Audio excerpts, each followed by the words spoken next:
Hello, ladies and gentlemen. It is currently May 5th, 2010, and this is Day 9 Daily 110. As many of you who are just in the channel saw, I'm just sort of fleshing out some of the technical details and everything. I want to give a huge shout out to all the gentlemen over at GLHF TV, the Gun Run, and Martine, because they're superheroes and always save everyone when it comes to streaming issues. And of course, they did the same for me here today. So I'm delighted to be back. I just finished all the finals of all my classes. As you can tell, this stream was a little bit higher quality. I'm getting about 30 frames per second on my camera now. Hey! And hopefully it will sustain that sort of level of quality as we bounce on over to StarCraft 2. Another news, there's a few things that haven't been sorted out. For instance, my glasses are still broken. I've fixed them with a little bit of duct tape. So hopefully that'll hold out. I just lost a pin. I don't know if I told you this, but I was thinking about something really hard. I was trying to debug some code. I went to put my glasses on, but instead of putting them on centered, I pushed this into my eye, and I was like, oh! And for some reason, I pushed so hard it snapped off, so my eye really hurt, and I broke my glasses. But, you know, it's fine now. Today, we're doing something a little bit extra special coming up. We're going to be examining a game between myself and my brother in the HDH tournament. Now, for any of you who have not seen the HDH games between myself and my brother, this is going to be a huge spoiler, so just like close the cast now, or you can totally watch the cast now. But I lost to my brother 1-2, which is less than ideal. Like I said, playing against my brother is always a loss for me because, you know, we don't really like playing with each other because we like talk all the time and play against each other a lot anyways. Not just in StarCraft, but in like Street Fighter Alpha, Sonic Racing, GoldenEye, Marvel vs. Capcom 2, which he's like 1,000 times better than I am at that. But anyways, so we ended up playing in this tournament. It wasn't that ideal to be against him, but I ended up losing, and I thought that I would examine the series less as a, hey, let's try to think about this, let's try to learn how to be better in this matchup or whatever, because, you know, I've done a bazillion of those, but to talk about how to deal with losing, especially in a situation where there's some amount of pressure. This not only is a tournament game, that I ended up losing first round. It also is a casted tournament game, so it's a little bit of extra pressure, and it's against my brother, which means that regardless of the result, there's going to be all these people being like, man, Tasteless must hate Day, or oh man, they must be raging at each other, which isn't exactly how that works. So are people messaging me? Leave chat, and do not disturb is on. Fantastic. So let's bounce right into Game 1, which is going to be on Lost Temple. We are playing random versus random in this series. So we'll spend quite a good bit of time talking about that. That is my overlay. And see, okay, so I don't exactly have the most amazing mixer. See, I just come back over here. Look, ooh, pure straight cut. Yeah, there we go. But you'll notice that I've upgraded to the medium graphics setting. Oh, yes, isn't that fancy?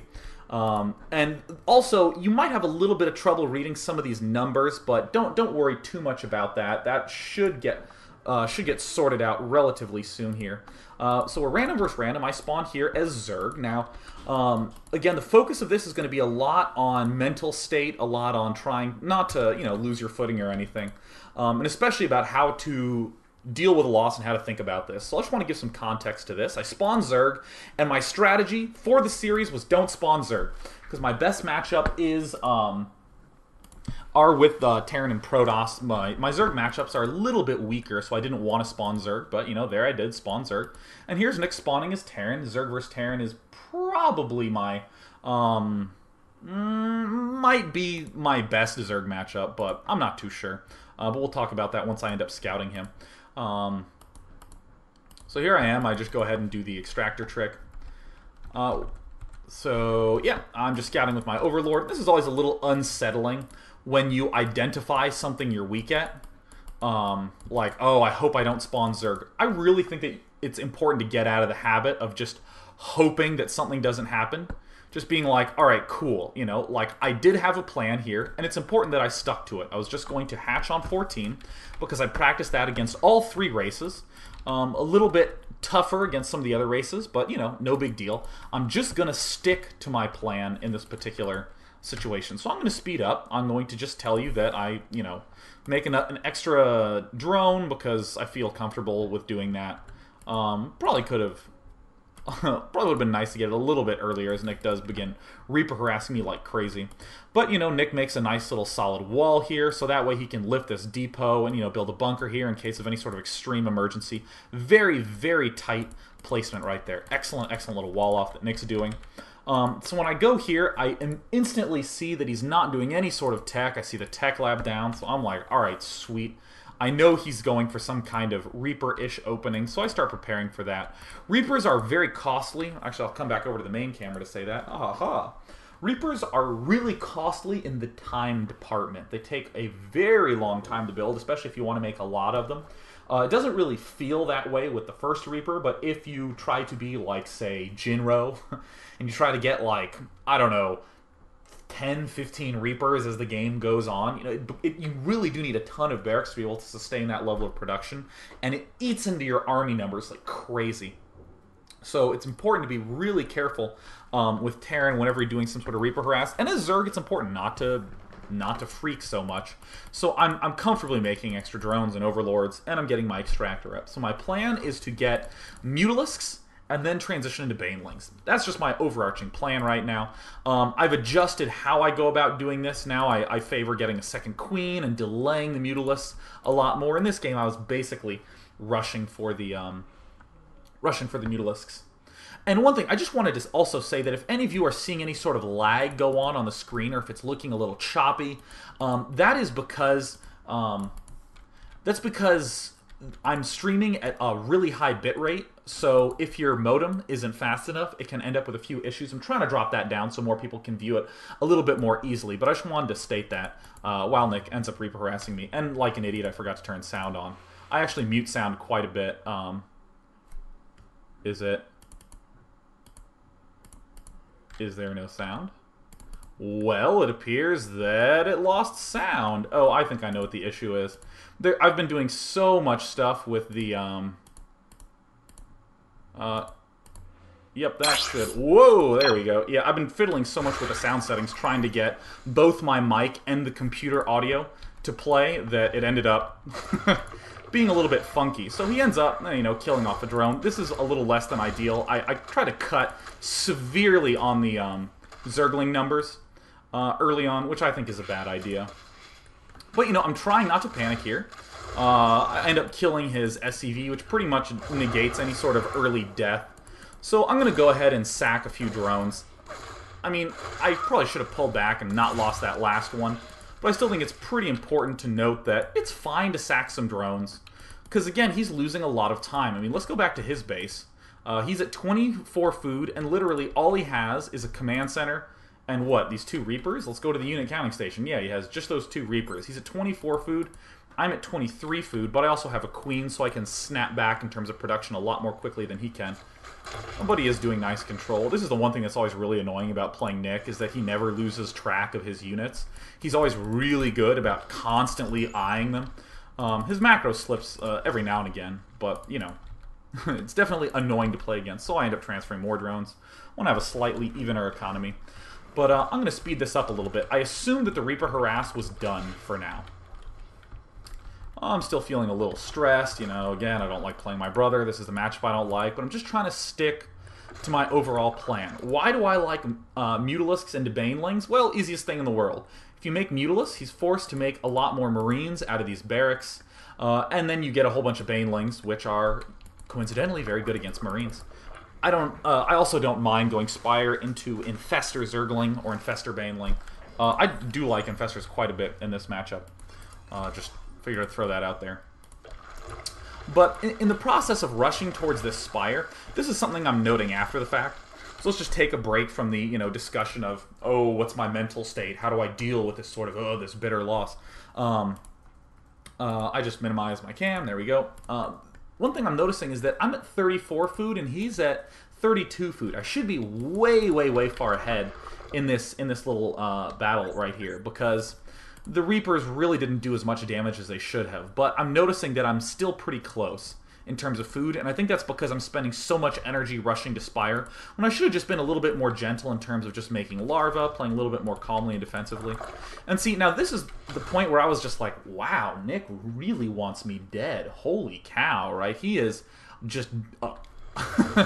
still attacking with Reapers. I mean, this is kind of late in the game to be doing this, so this is a little unnerving.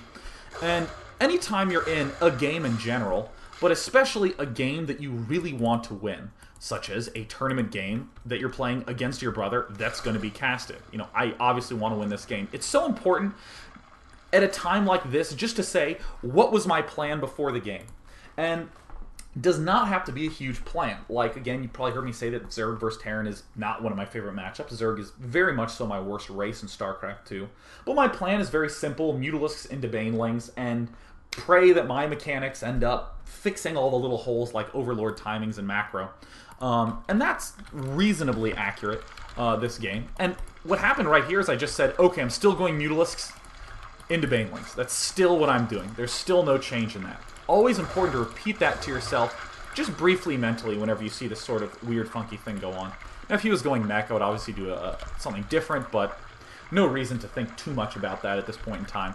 And I'm still making Zerglings. Speed Zerglings against Reapers are really one-sided. Zerglings are really awesome against Reapers when you get speed. But of course, I skipped speed and opted instead to get this really fast Spire, which, again, I'm not entirely sure was the best decision in the universe. So, pretty standard from here on out. Now, Nick made a few errors here. Note that this command center has actually been here for quite some time. He hasn't transferred.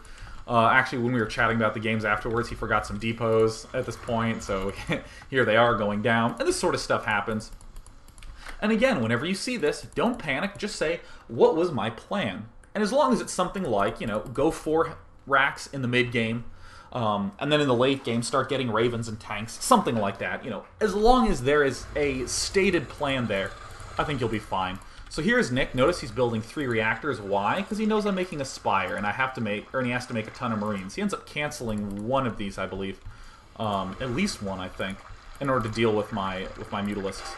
So here's something interesting to note, just strategically. This first game is going to be probably most focused on the analysis of the actual game, but still, keep in mind that this is a tournament situation.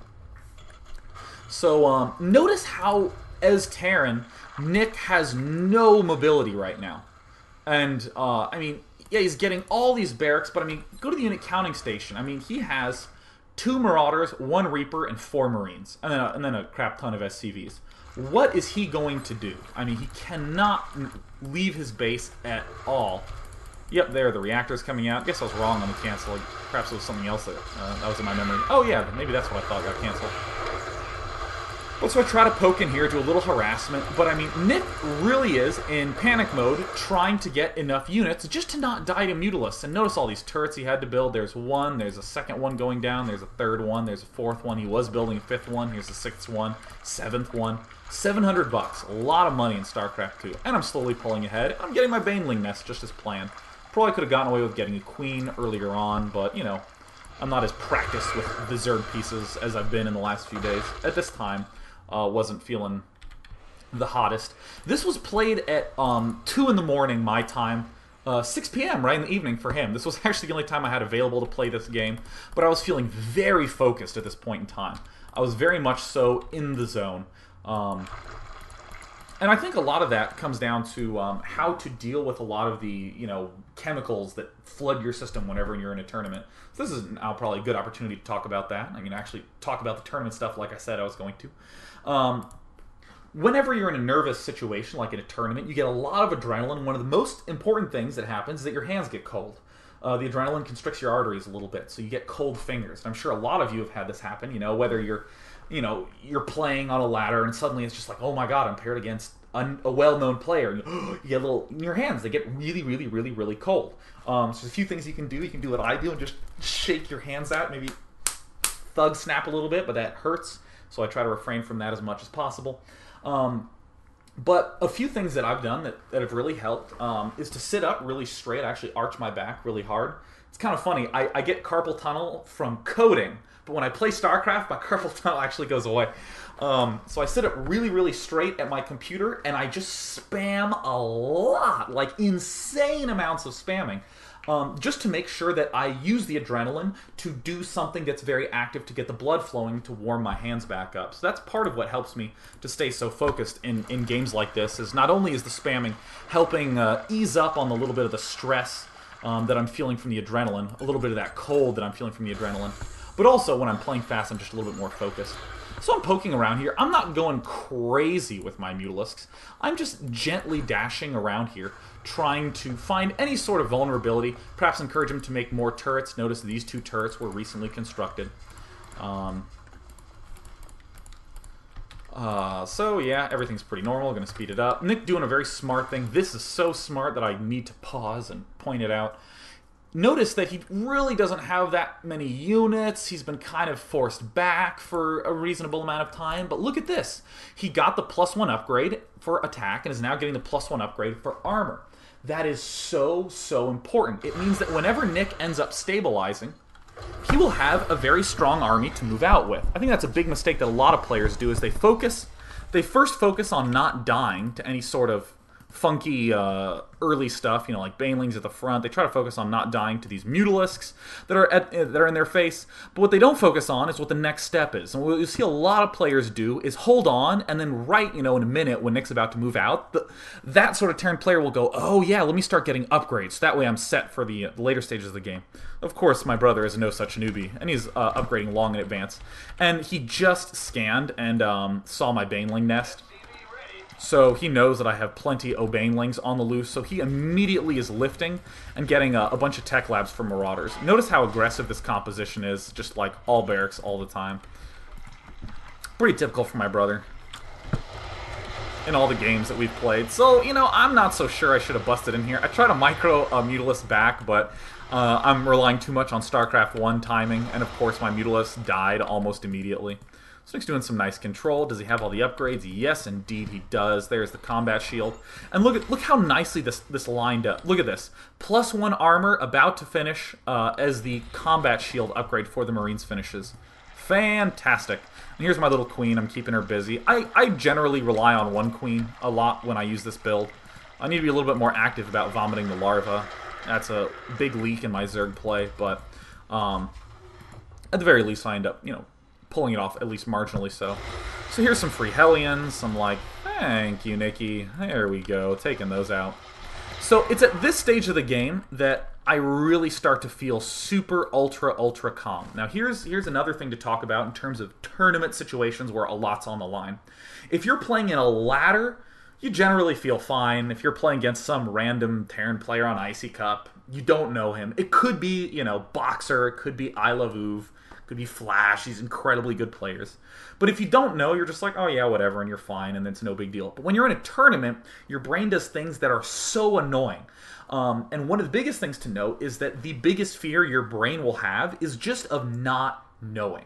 Your brain just doesn't know what your opponent's done, which is why, in tournament situations, the early game is always the most nerve-wracking for all players. I mean, I've never met someone who's like, oh god, I hate it when I get into my build and it's finally working and I'm good to go. You know, like, once the later stages of the game happen and you have to focus on macroing and unit control and watching the minimap, there's so much stuff to do that you're just focused on that. But in the early stage, you just have to send workers to mineral patches. So you have all this free time to freak yourself out. And it's really important not to do that. And that's why I mentioned all that stuff about focusing on your plan, what is your plan, and why, for instance, right now I'm feeling so comfortable just dashing around with these Mutalisks. And he's getting a good mix of Hellions. He's getting a lot of Marauders into his mix.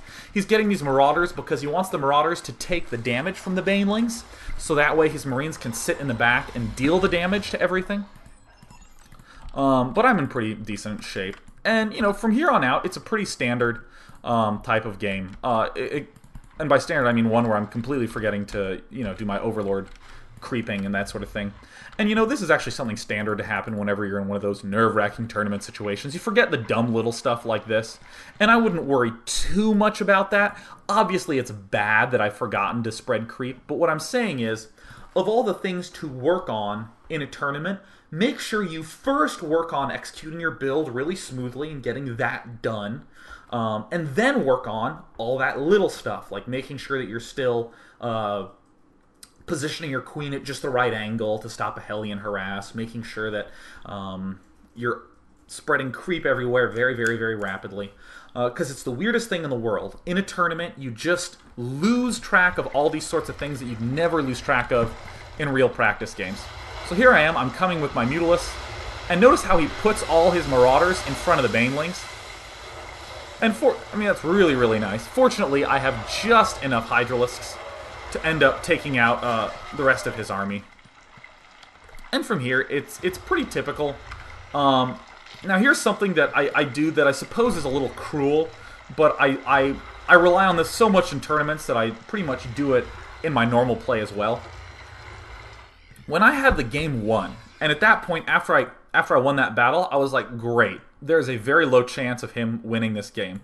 So I did some other things, like try to spread my overlords out. Yep, there we go. Just trying to make sure nothing dumb happens with the loss. You know, I want to make sure I don't get dropped and lose to that. I want to make sure that I have full sight of everything leaving his base down here on the minimap. And then what I'm going to do is I'm just going to sit. I'm going to sit outside his base. There, I target fire a medevac, target fire the other medevac. Got some Banelings rolling in. Look at that. Nick controlled about as nice as he could have, moving those Marines to the back. And then, whoops. Wow, I'm surprised he didn't snipe that. He targeted it. I'm just blown away that it didn't die in time. But anyways, I'm just going to sit here. I'm just going to sit and wait for Nick to just give up. Why do I do that? Because if I'm playing a best of whatever with someone, I want to be in a game where it is 100% certain I'm going to win, and he is just trying for that 0.5% chance he can pull it off.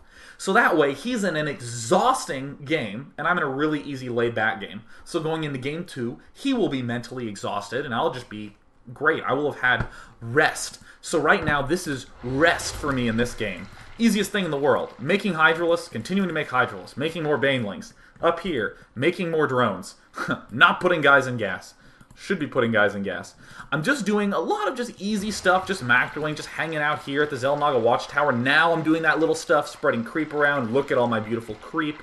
I have overlords over here that do spot these medevacs, so of course, takes me a little while because I'm awful, but I do eventually send those Hydralisks right away. Yep, there, the medevacs going right now. And the Hydralisks there to meet them. I am just going to have a leisurely time. Like, at this point, my blood pressure is slowly dropping. Well, I guess there's no graph of APM, but, you know, it's slowly lowering right now. I'm feeling a lot more relaxed. Here I am just sniping the medevacs. There, they're down. Okay, great. And, you know, after a huge... This is an even bigger win for me right there. Taking out 2 medevacs with him doing virtually no damage. But I'm still not gonna attack him. And by attack him, I mean, like, try to bust in his front.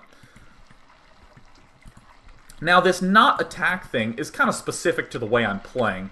And there's a lot of play styles that favor it, but there's also a lot of play styles that don't, you know. I mean, like, let's say we're playing StarCraft 1, and in Zergor's Terror, and you 2-hatch Mutalisk him, and you've done a ton of damage, and you need to go in for the kill before he builds turrets. Go in for the kill before he builds turrets. Don't be like, Day told me never to attack. You know, that's not quite... it's not quite what you should do. And also, don't worry, you don't sound like that. That's my Kermit the Frog voice. But there are so many ways that you can play where it's completely fine not to worry about some sort of bust-in. You can use infestors and do all sorts of fungal growths and neural parasites, but it's great to be in a spot like this where Nick is really having to try hard. And if we go back to his base, yeah, he has all these barracks. He's trying to, well, it looks like, yeah, he's out of money in his main, and he's getting a little bit low on some of these mineral patches. Look, only 400 minerals left there. I want Nick to give up just because that's a little bit psychologically tougher of something to come back from. And again, only in best of 3, best of 5s is that sort of psychological thing that big of an issue.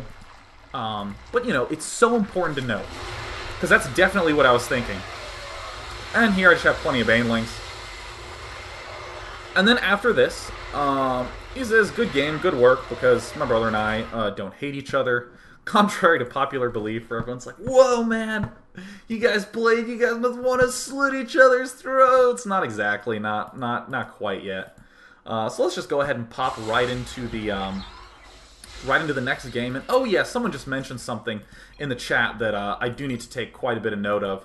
That the Ustream logo does cover up the food count a little bit. So want to make absolutely sure that I'm going to try to mention that food count as much as possible. There's not too much I can do about that live stream logo up there. So just coming right back here, we're going to look back up at the main screen. So my strat for Blistering Sands was do not spawn Zerg, and there I spawned Zerg again. But, you know, no big deal. Feeling good. Nick and I, of course, chatted in between the games, like, God, man, who paired us against each other? We don't want to play against each other, because, you know, we play a lot in practice, just fiddling around with various strategies. But, you know, no big deal. No big deal. So, going right into this game, I'm going to try to make sure that nothing goofy happens. Because it's very easy now that I've won a game to start thinking things like, wow, maybe I'm going to beat my brother. Haha, I wonder what they'll say, blah, blah, blah, you know. And this is a natural thing to happen. Say you're playing on the ladder and you're against a really good opponent and you start to win. You can go, oh my god, I'm going to win. Oh, cool, I can upload the replay and I can show all my friends and they'll all be amazed. But try to steer as clear away from that, and in a sense, get pumped down to be playing the game. Don't get all pumped up and all overexcited and all like, oh my god, okay, come on, I can do this, man, I can do this. Just calm yourself down. Try to treat it as much like a normal ladder game as possible, where you'd pretty much be like half focused on the game and half focused on whatever song is in your playlist. So bouncing right back here. One thing to note, my brother did get Protoss this game, so he is the Protoss pieces. And he's building his gateway at his choke, as is typical. And he's scouting, very normal, so gonna speed things up a little bit. So here I send 2 drones out, again, versus random. I'm still hatching on 14 versus everybody. And then I see his probe, and I'm like, okay, cool. I immediately am preparing in my head for some sort of Zealot rush early on. I actually have a much easier time holding Zealot rushes when I 14 hatch than when I 14 pool 16 hatch. Much easier time. So I go ahead and throw down my 13 pool. Now, I'm going to be doing a ton of scouting with this drone because kooky things happen a little bit more often in tournaments. Now, this is so important. This might be the most important thing that you ever hear. So, in a ladder, it is very easy to focus a little bit too much on the average trends of things as opposed to the possibilities that your opponent has. So, I'm going to use StarCraft 1 because that's had 12 years of people to determine what standard truly is. Let's take Terran vs. Zerg. If you get on Icy Cup and play against your average Terran player, 95% of them are going to go 1 barracks fast expand. I'd probably say closer to 90%. Once you get to like the B range and higher, it is like 95, 98%. Like almost everyone goes 1 racks fast expand. In fact, in Zerg vs. Protoss, it's the same way. All Protosses are going Forge Nexus, or Nexus Forge. Just some sort of fast expand against Zerg. So as a Zerg player, it's so easy to become comfortable with these games where you're making tons and tons and tons of drones and getting freedom to do whatever you want. The problem, though, is that on a ladder, that will feel good. Because you'll be winning all these games against people, and let's say someone proxies you, like 2 gates in the middle of the map, or maybe goes 1 base fast Corsair, you'll die, and you'll go, ah, well, that's stupid. You'll put a little bit of thought into it, but then the very next game you play, your opponent's way back to early expanding again, and all your old strategies that you've planned are fine, and it just sort of fades from memory. The problem is that in a tournament, even if there's a 2% chance that he could go for a 2-gate opening, you must account for that 2%. So it's so important that you treat each of the possibilities as absolutely equal. So, right here in this game, when I get into his base... Oh, StarCraft, don't do this to me. Okay, whew, it's been giving me some memory leak errors lately, so, you know, just praying that that wasn't the case. So here I am. I'm scouting around here. I want to make certain that there's absolutely nothing hiding around here. Okay, where's his second pylon? Good, there it is. I specifically scouted for the second pylon, because if that second pylon isn't there, well, gee, maybe there's some gateways hidden around this map. Even if there's a 3% chance he's going to be doing that, that is a chance. It is just as important as I consider that equally when thinking about other strategies as well. Very, very important. I was a little confused when I saw this second gas go down. Well, actually, I wasn't confused yet. I assumed that he was going for some sort of work gate opening, because getting the assimilator this early and going robo is a little bit costly. But no matter, I'm still scouting around. So I'm trying to follow him around. So I do something a little bit goofy here. This is very goofy. And I just want to briefly come back and say that I early expanded. I'm transferring drones. I have my gas up. I'm going to be rushing for Hydralisks. That's my basic plan outline, and I'll explain it in a minute. So I'm just nibbling away. So he goes for a robotics facility. I'm like, all right, cool. Now this I was very proud of. I felt very smug with myself here. Watch this. I'm going to scoot down his ramp. And oh, I'm going to come right back again. Because Nick is the sort of player to cancel buildings and to do something different. So I get there with my drone. I'm like, all right, cool. Third pylon. Very important that I see that. Still nothing being hidden. Everything is on track and on time. Now, part of the reason I'm rushing for Hydralisks is because I saw this Robo Bay go down, and if I just go for the Hydralisk as fast as humanly possible, I think I end up morphing the layer here this game. If I go for him as fast as humanly possible, I beat the Immortal push. I can deal with that sort of ultra-fast Immortal push. So, I come up here, and let's check out what I saw at that last moment of death. I saw a gateway going down, and I saw a robotics facility. Really close to finishing, right? Look, at 43/65ths, according to StarCraft 2. And he cancels it. Okay, yeah. So this is less than ideal. So let's just speed things up a little bit. So his push is going to come a little bit faster than I thought. Notice that he wasn't chrono boosting his cybernetics core at all. When my brother cheeses, he cheeses all the way. He reveals nothing. And then here's something goofy. I send the Lings up the ramp, but see a sentry, so I immediately back off, because I think to myself, I'm smart. I don't want to get any Lings sniped off by that sentry.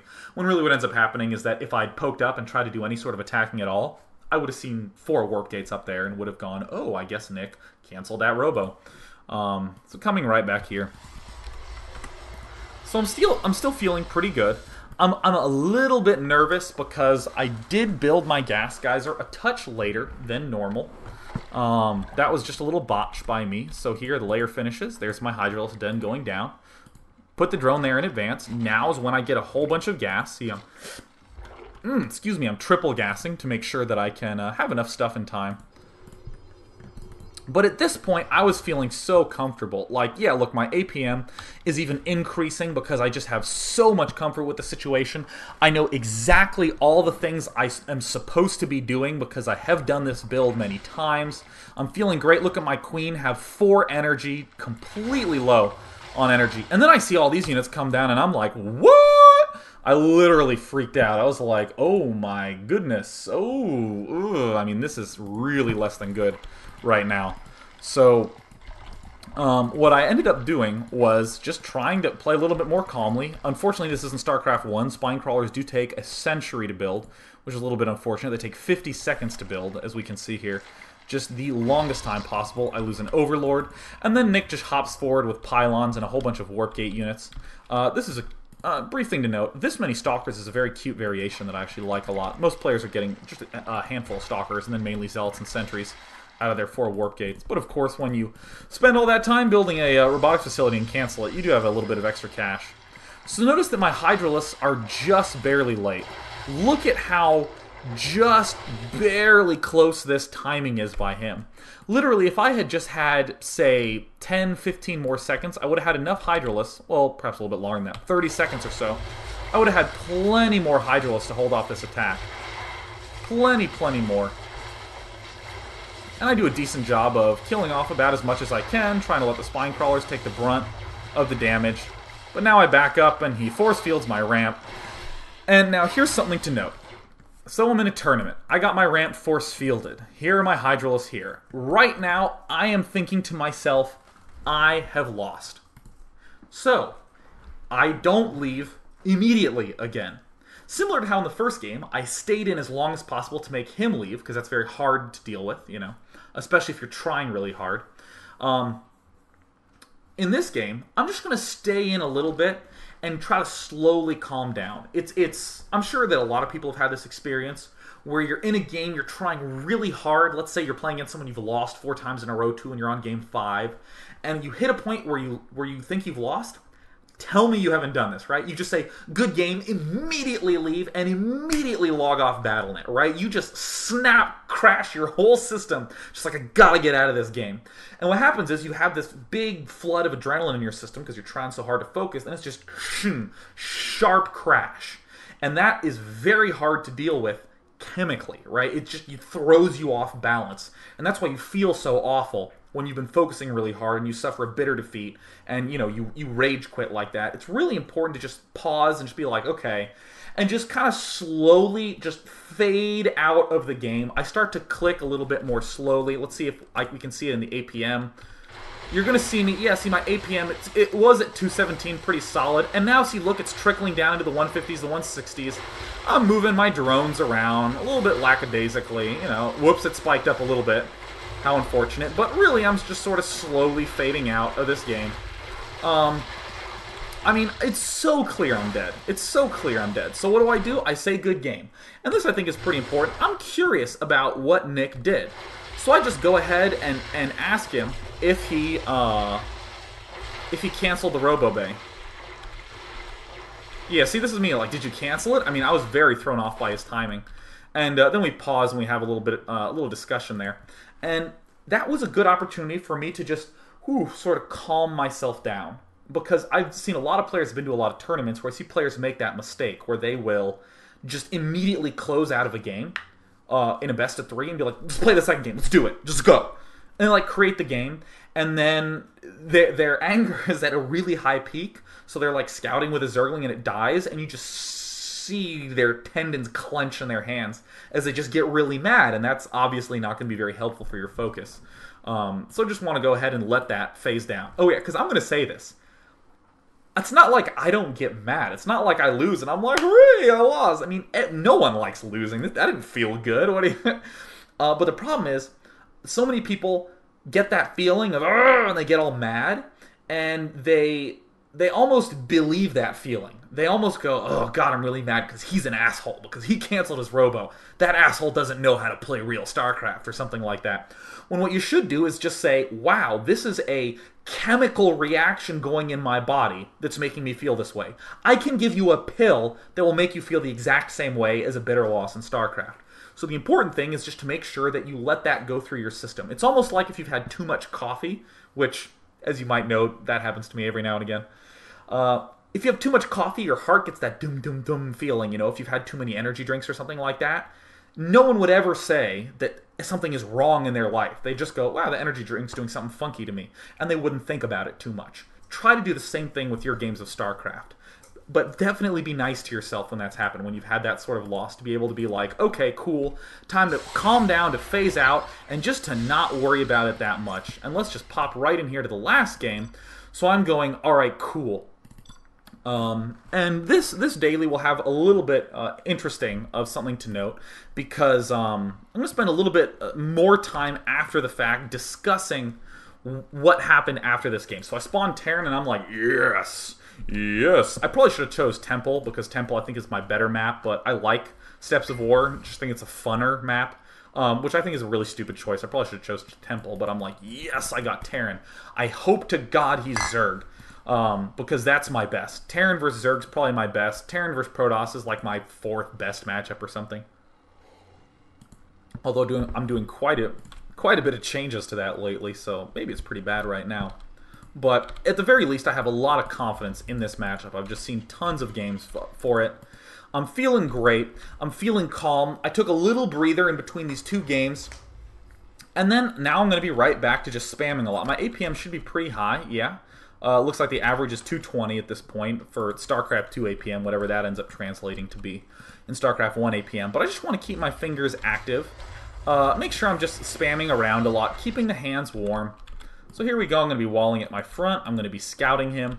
And I did a dumb thing in this game. I did something I think is a little bit less than good. And this is just a lack of study sort of problem that we'll take a look at. So here I am, I'm poking around in his base. Cool, he pools. He pools on 14. I should see this and immediately come back to my base and say something like, what trigger can I do? Okay, well, cool. Right when my 13th SCV is making, see, there's 13th. Right when my 13th SCV is making, that's when a 14 pool would be going down. And I end up barely escaping with my life up here. It's important that I know this timing, so that way I can look at that and say that's a 14 pool. Then what we're going to see him do is he's going to be gassing in a little bit here. And of course, when he scouts my base, he sees that there's a little space here, so he doesn't know if I'm definitely rushing for factory, which is in fact what I'm doing. So I hang out here, because I was pretty sure it was a 14 pool, so I wanted to hang out here to block that expansion.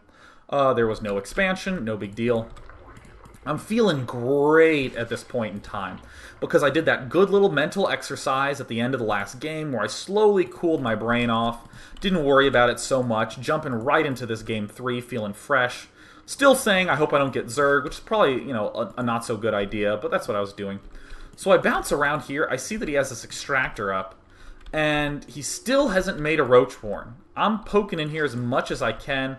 As it turns out, he was just low on money, and actually he's getting his queen supply blocks. That's a little bit funny there. That's something that can happen every now and again. If you try to squeeze in an extra drone and forget that your queen actually does take food. So then he does throw down a Roachborn. I don't know if I actually saw that. I think I didn't see that. Yeah, that's right. So I check down here. I'm like, wow, he still hasn't expanded yet. So I'm aware that he could be Baneling busting. No big deal. I can build another structure behind here for my wall off, and I'll be good. I'm going to be building a command center right here really fast. He took my gas, and at this point I was like, yes, I got this game won, you know?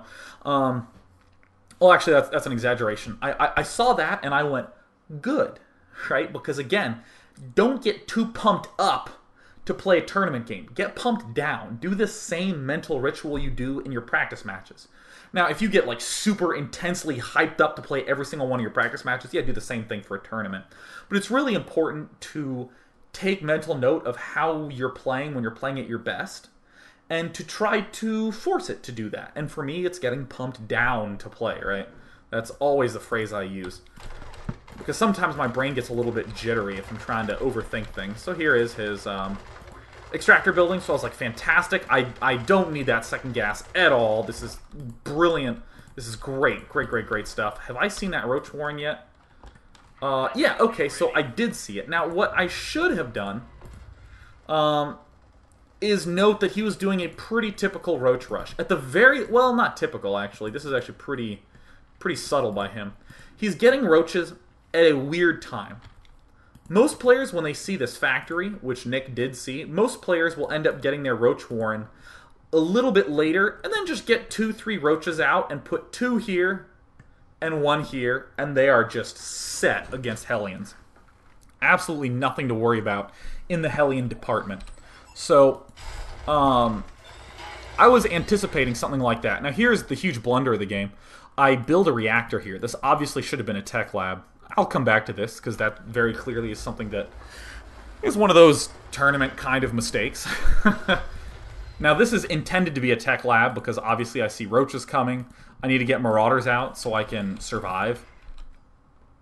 But this is pretty damn clever by Nick. So, rather than use Roaches defensively, rather than just plant some at his ramp, he squeezes in his Roachborn a little earlier before his Expo Hatchery, so that way he can get a lot more map control and actually send the Hellions back. And at this point, I go back to my base, and I'm like, wow, that tech lab sure is taking a long time to build. But this timing completely and totally threw me off. Like, literally was just a lack of practice by me. So this is obviously really annoying when I get there and I can't get up the ramp.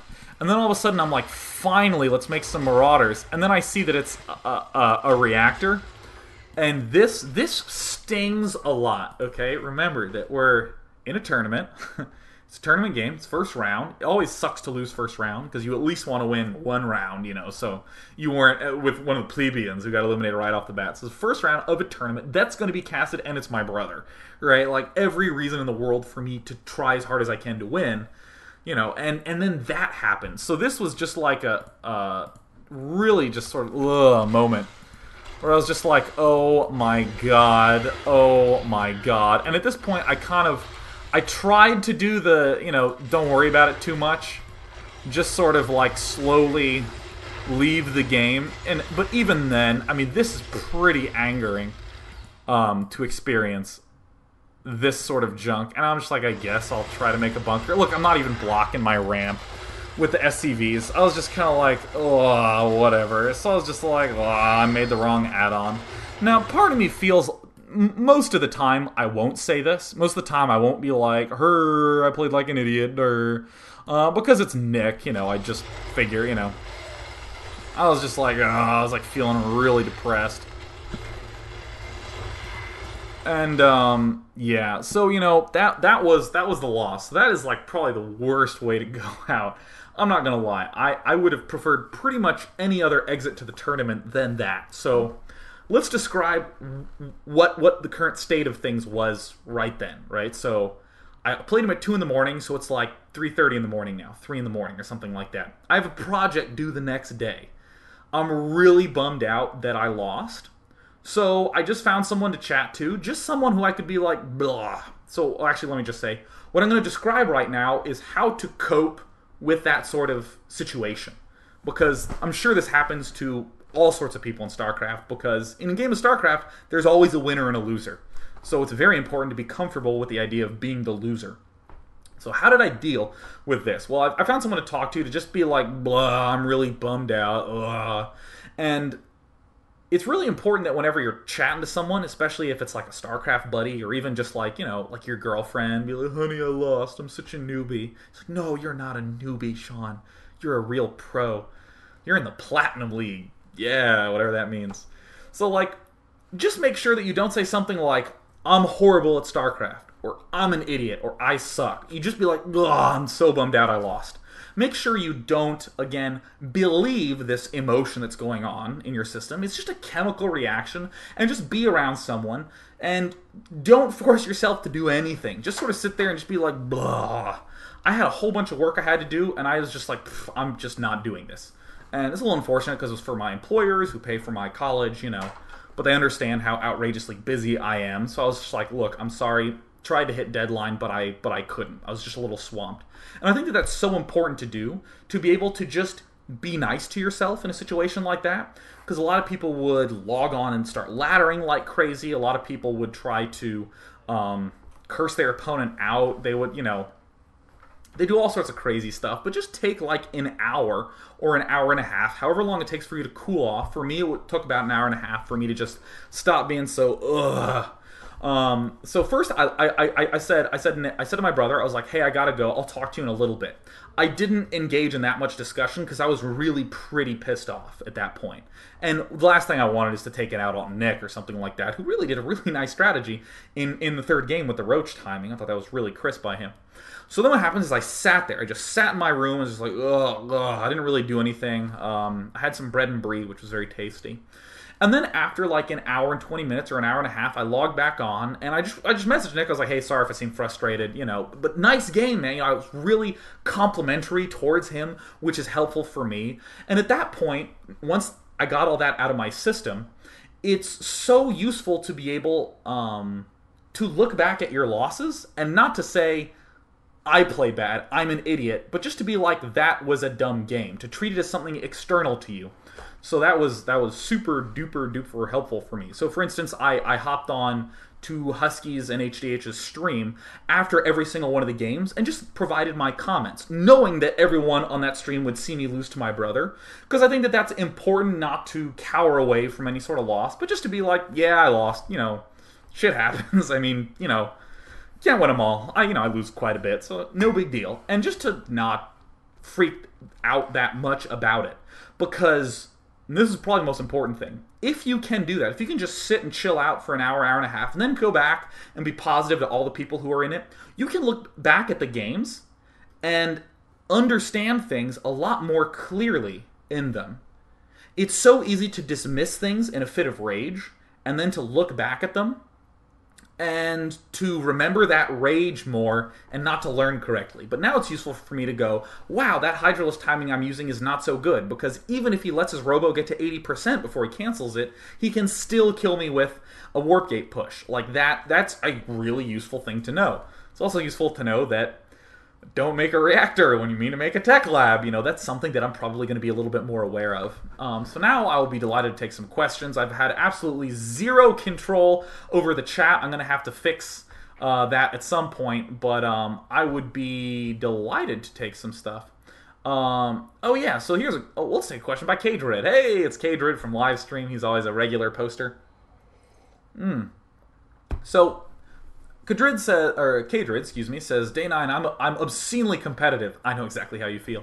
And I find myself getting adrenaline rushes, even on ladder games, when the mid-game action starts and I have to macro-micro. Do you have any tips to alleviate this? I think the sitting up really straight, even arching your back a little bit.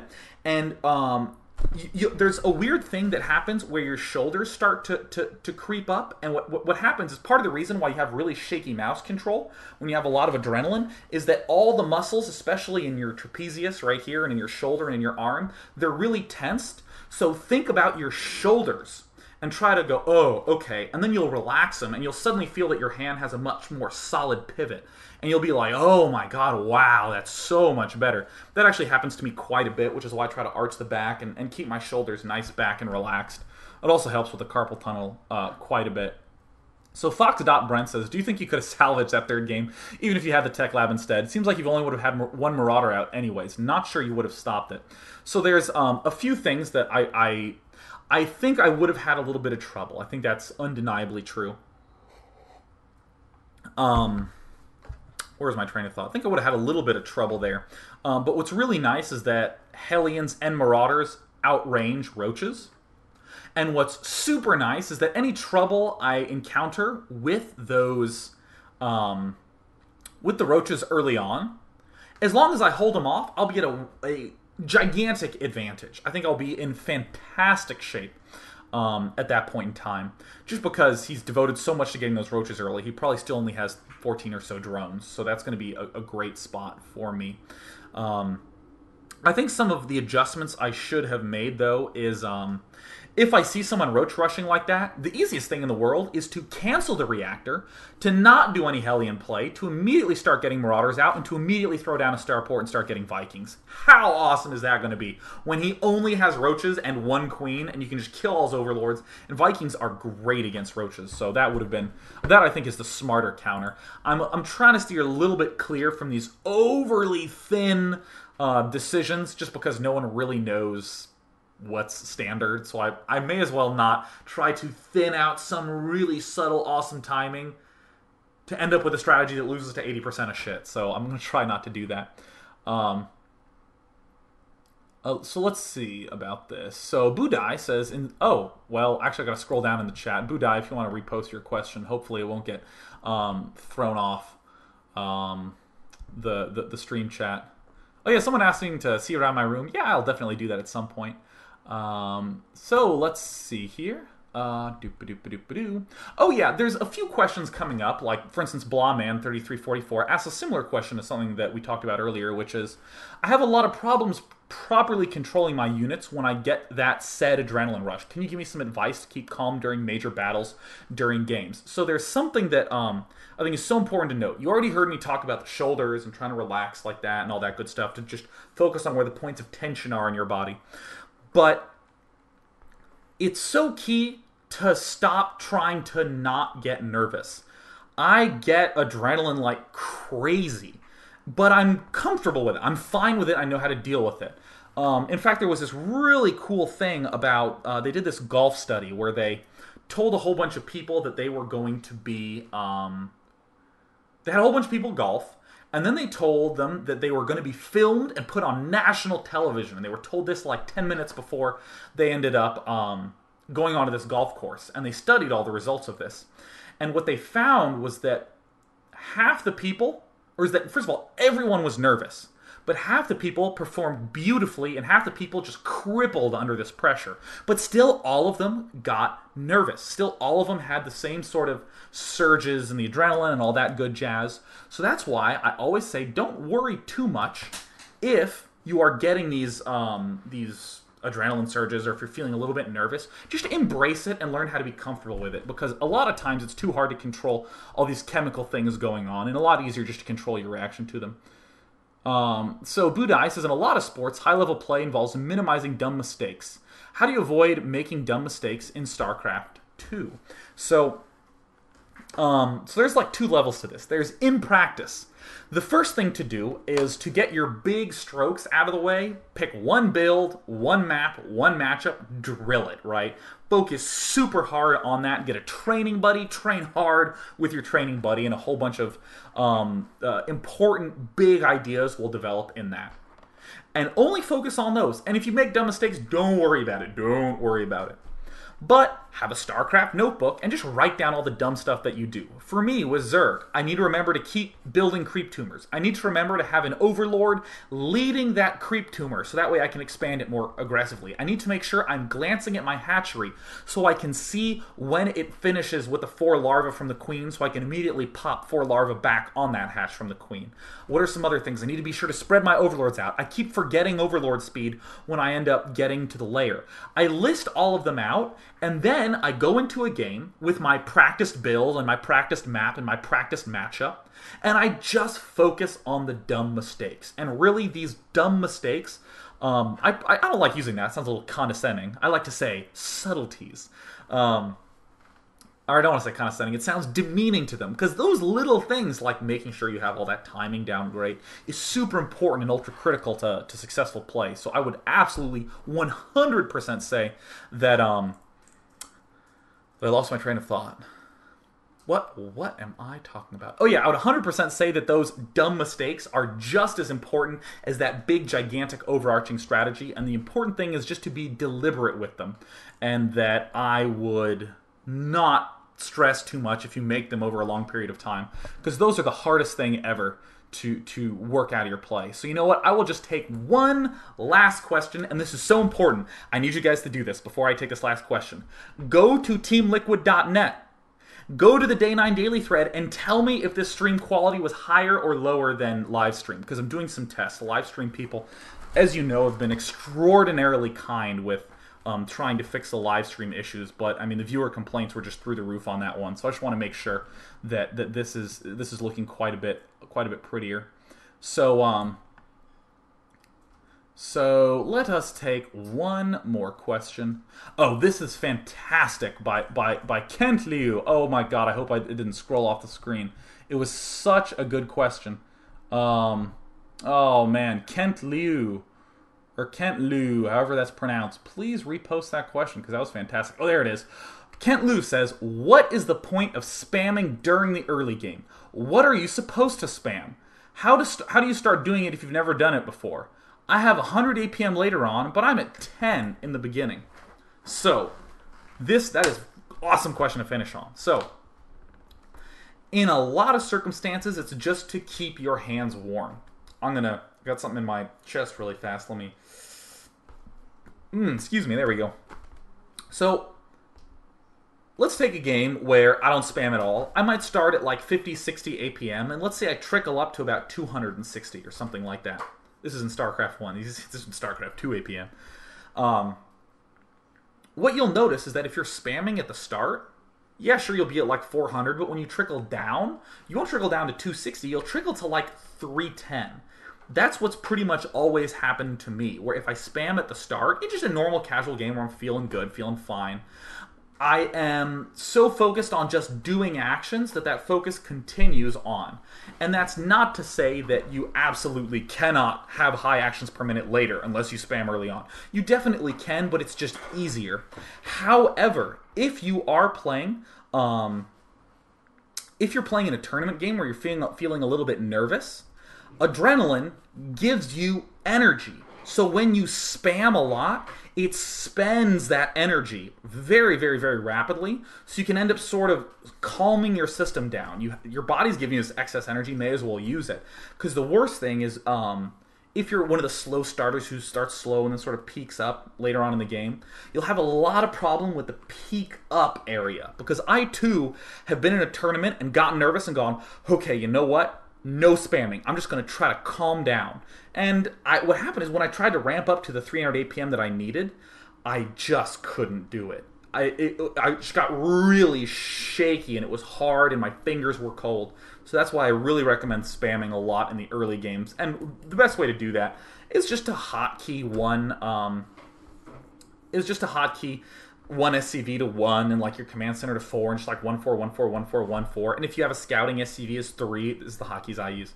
So you can send them like 3-3, click, click, click, click, click, 1-4, 1-4, 1-4, just like bounce back, glance at the minimap, hit spacebar a couple times, 3-3, scroll on the minimap, click a little bit, because you want to have the clicking going so your mouse hand doesn't get left out as well. So you know what? That is going to wrap up Day 9 Daily number 110.